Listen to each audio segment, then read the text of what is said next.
समादरणीय धार्मिक सज्जनवृंद, यजुर्वेद का 35वां अध्याय। आज मंत्र संख्या 18 का स्वाध्याय किया गया। राजधर्म का विषय चल रहा है। मंत्र संख्या 17 में भी राजधर्म, राजा का क्या धर्म है, राजा को कैसा होना चाहिए, उसके विषय में बताया था।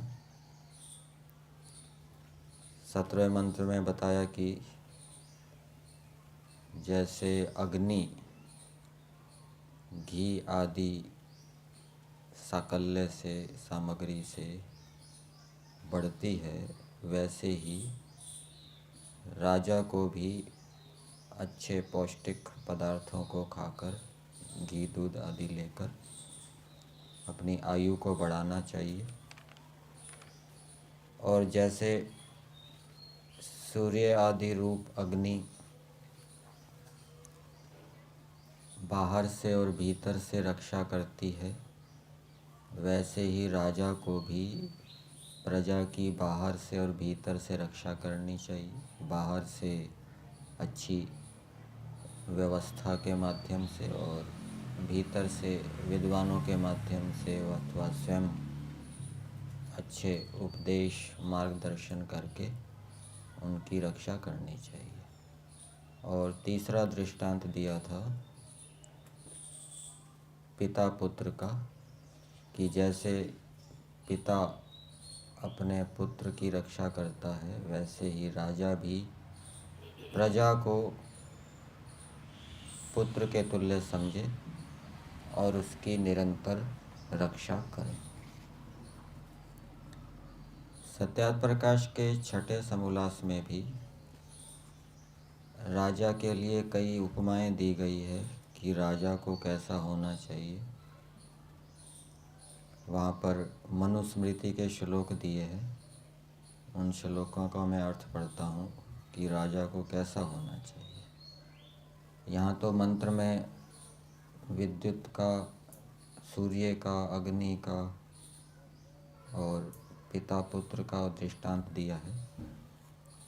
वहाँ दिया है, वह सभेश राजा इंद्र अर्थात विद्युत के समान शीघ्र ऐश्वर्य करने वाला होवे, वायु के समान सबका प्राणवत प्रिय होवे और हृदय की बात को जानने वाला होवे, यम पक्षपात रहित न्यायाधीश के समान वर्तने वाला, न्यायाधीश के समान वर्तने वाला होना चाहिए, सूर्य के समान न्याय धर्म विद्या का प्रकाशक, अंधकार अर्थात अविद्या अन्याय का निरोधक, अग्नि के समान दुष्टों को भस्म करने वाला, वरुण अर्थात बांधने वाले के सदृश दुष्टों को अनेक प्रकार से बांधने वाला, चंद्र के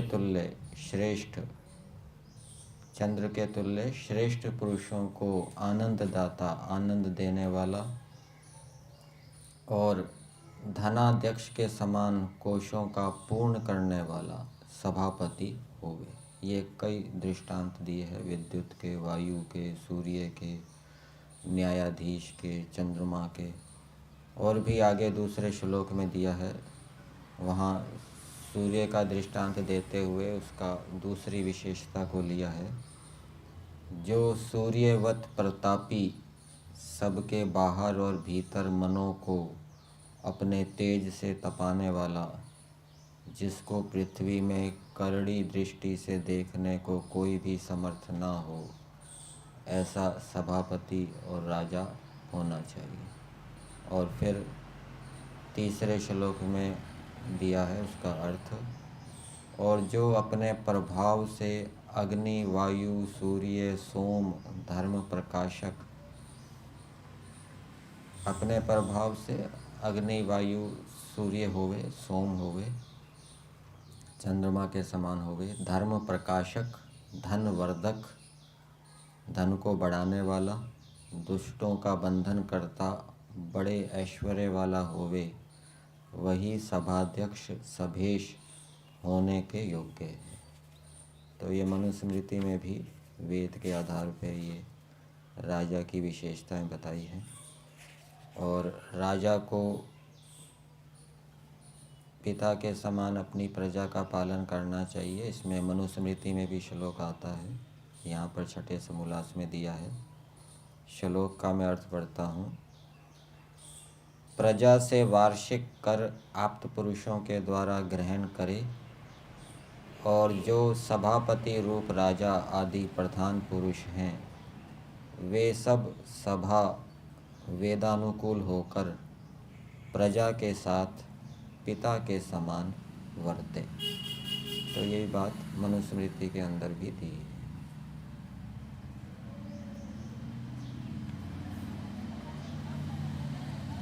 आज का मंत्र है, परि में गाम अनेशत, पर्यग्निम अहृषत, देवेषु अकृत श्रवः, क इमाम आ दधर्षति। भूमिका वही है, फिर उसी विषय को अगले मंत्र में कहा है। राजधर्म के विषय में बताया गया है, राजा को क्या करना चाहिए, राजा क्या करे। तो एक बात बताई, पदार्थ के अंदर दिया है, हे राजपुरुषों, इमे गाम परि अनेशत। ये पहला वाक्य है।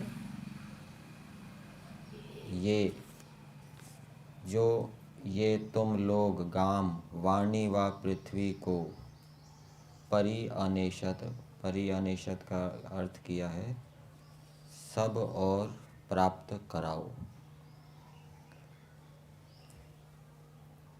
गाम के दो अर्थ किए हैं, पृथ्वी को भी गो कहते हैं और वाणी को भी गो कहते हैं। वाणी को सब और प्राप्त कराओ, पृथ्वी को सब और प्राप्त कराओ। वाणी को सब और प्राप्त कराओ का अर्थ समझना चाहिए कि राजा जो नियम बनाता है, कानून बनाता है,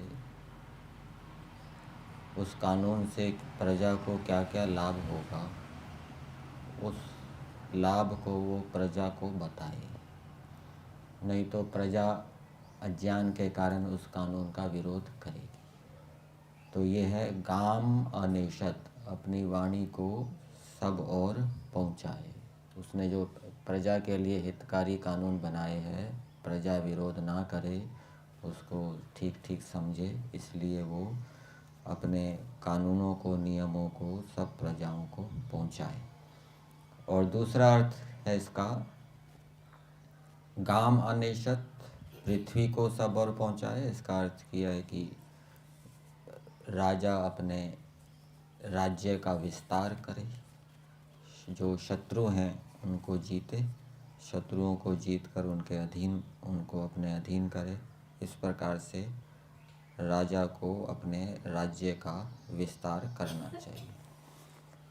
परंतु जो राजा धार्मिक है, उसके साथ युद्ध नहीं करना चाहिए। जो शत्रु राजा है, उसके साथ युद्ध करके उसकी धरती को अपने कब्जे में लेना चाहिए। मनुस्मृति के अंदर भी ये बात दी है।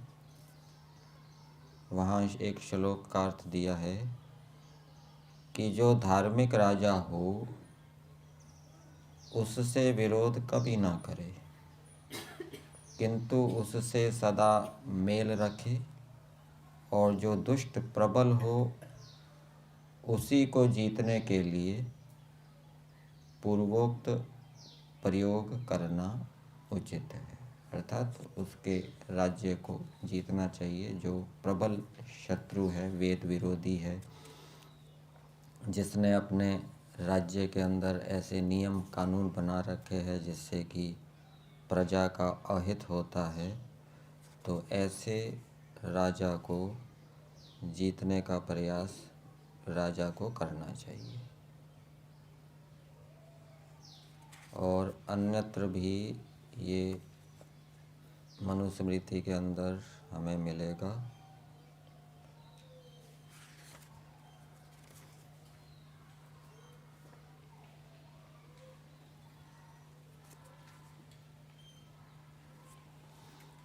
फिर आगे अगली बात बताई है, परि अग्निम अरिषत, अग्नि को सब और ले जाओ, सब और पहुंचाओ। अग्नि के भी यहाँ दो अर्थ किए जाते हैं।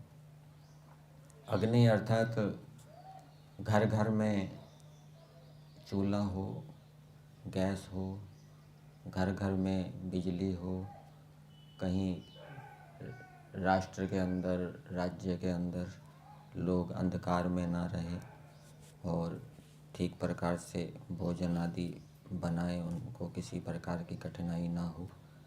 यह है परि अग्निम अरिषत, घर घर में गैस, घर घर में बिजली राजा पहुँचाए, जिससे कि प्रजा सुखपूर्वक रहे।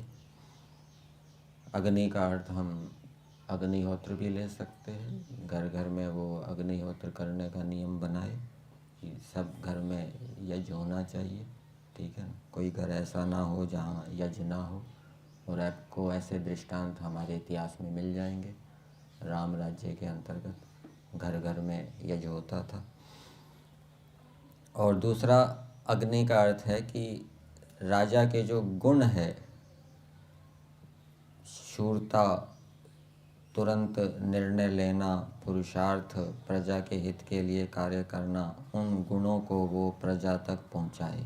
अर्थात प्रजा राजा की विशेषताओं को समझे कि राजा ने देखो प्रजा के लिए ये काम किए हैं, ताकि वो प्रजा दोबारा उस राजा को चुने, ठीक है ना। राजा की विशेषताओं को प्रजा के सामने रखे कि देखो इस राजा ने ये काम किया, इसकी ये विशेषताएं हैं।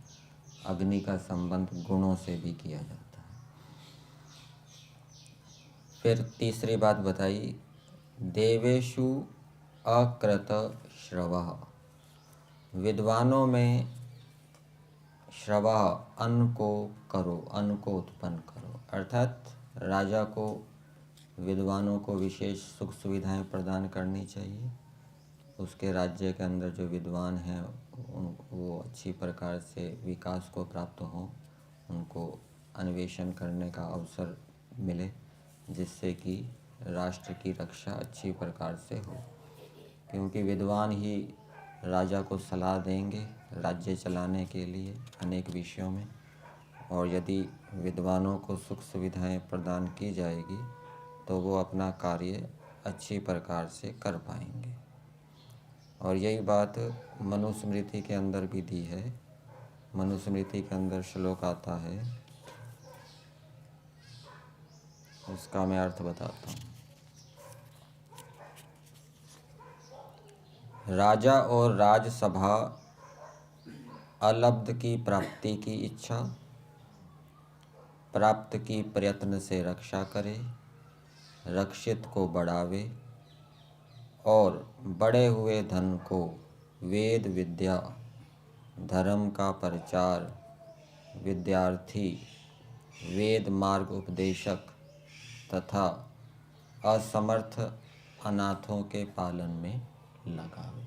तो देवेषु अकृत अर्थात जो वेद विद्या में राजा को धन लगाना चाहिए, जो धर्म के प्रचार में लगे हुए हैं विद्वान, उनको सुख सुविधाएं देनी चाहिए। और जो विद्वान बनने के लिए विद्यार्थी हैं, उनको भी राजा की ओर से सुख सुविधाएं प्रदान करनी चाहिए। और जो वेद मार्ग उपदेशक हैं, उनको भी राजा की ओर से सुख सुविधाएं प्रदान करनी चाहिए, क्योंकि इससे वेद की रक्षा होगी, वेद के ज्ञान विज्ञान की रक्षा होगी।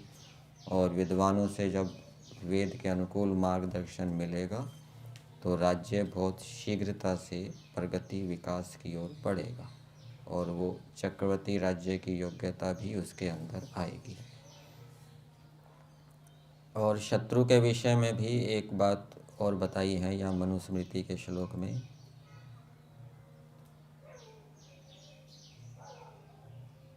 दुष्ट शत्रु पर चढ़ाई करना, मूल राजसेना, काम आदि की रक्षा, जो जो देश प्राप्त हो उसमें शांति स्थापन, उपद्रव रहित करना, इन 6 गुणों का विचार नित्य प्रति किया करें। मतलब कि जो शत्रु के देश हैं उन देशों को राजा अपने कब्जे में कर ले, कब्जे में करके वहाँ पर शांति स्थापित करे, उन देशों को वो उपद्रव रहित करे। ये है गाम अनेशत, पृथ्वी को पहुँचाओ, पृथ्वी का विस्तार करो, इस रूप में। तो ऐसा जो राजा होता है जो इन विशेषताओं से युक्त होता है उसके बारे में बता रहे हैं। ईमान कह दधर्षति, ऐसे राजा को कौन धमका सकता है। इस मंत्र के भावार्थ में दिया है, जो राजपुरुष पृथ्वी के समान धीर, मनुस्मृति के श्लोक में पृथ्वी का दृष्टांत नहीं दिया था। पृथ्वी के समान धीर, अग्नि के तुल्य तेजस्वी, अन्न के समान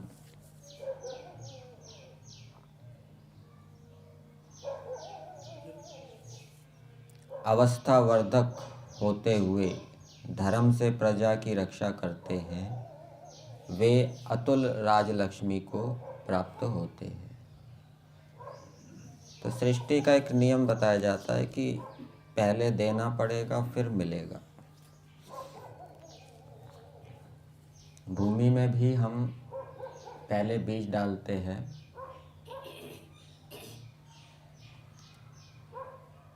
और फिर हमें फसल मिलती है। व्यापार भी करते हैं तो पहले धन लगाया जाता है, फिर हमें धन मिलता है। तो राजा को भी पहले प्रजा को देना पड़ेगा, प्रजा को सब सुख सुविधाएं देनी पड़ेगी, तो फिर जो प्रजा है उसके अनुकूल होगी। तो ये एक प्रकार से परोपकार सेवा की ओर संकेत कर रहा है मंत्र, कि राजा पहले प्रजा की सुख सुविधाओं की ओर ध्यान दे तो प्रजा स्वयं ही क्या है उसके अनुकूल हो जाएगी। और कौन सा राजा श्रेष्ठ होता है ये भी मनुस्मृति के अंदर बताया है। और दुष्ट राजा की क्या गति होती है वो भी बताई है।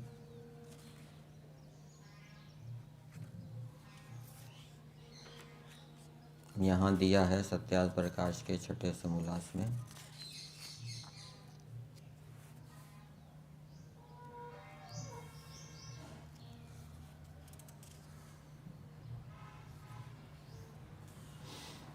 जिस राजा के राज में न चोर, न पर स्त्रीगामी, न दुष्ट वचन को बोलने वाला, न साहसिक डाकू, और न दंडघन अर्थात राजा की आज्ञा का भंग करने वाला है, वह राजा अतीव श्रेष्ठ है।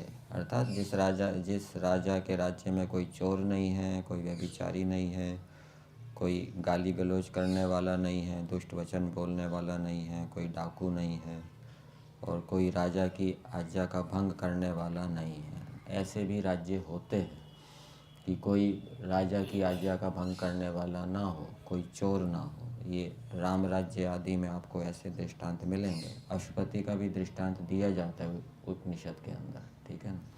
उसने भी ये घोषणा की थी कि मेरे राज्य के अंदर कोई व्यभिचारी नहीं है, चोर नहीं है।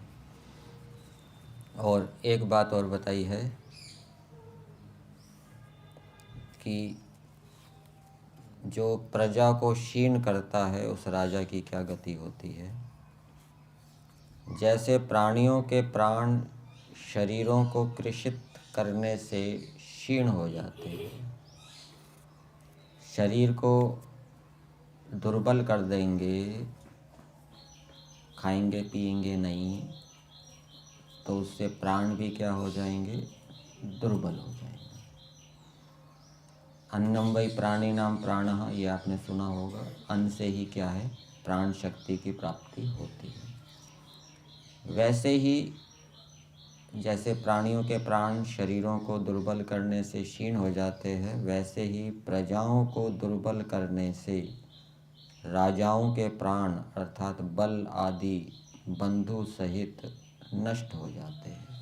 ये ईश्वर की व्यवस्था है कि जो प्रजाओं का शोषण करता है, प्रजाओं का अच्छी प्रकार से पालन नहीं करता, ऐसे राजा के बल आदि भी नष्ट हो जाते हैं और बंधु सहित वो नष्ट हो जाता है। ये ईश्वर की न्याय व्यवस्था है।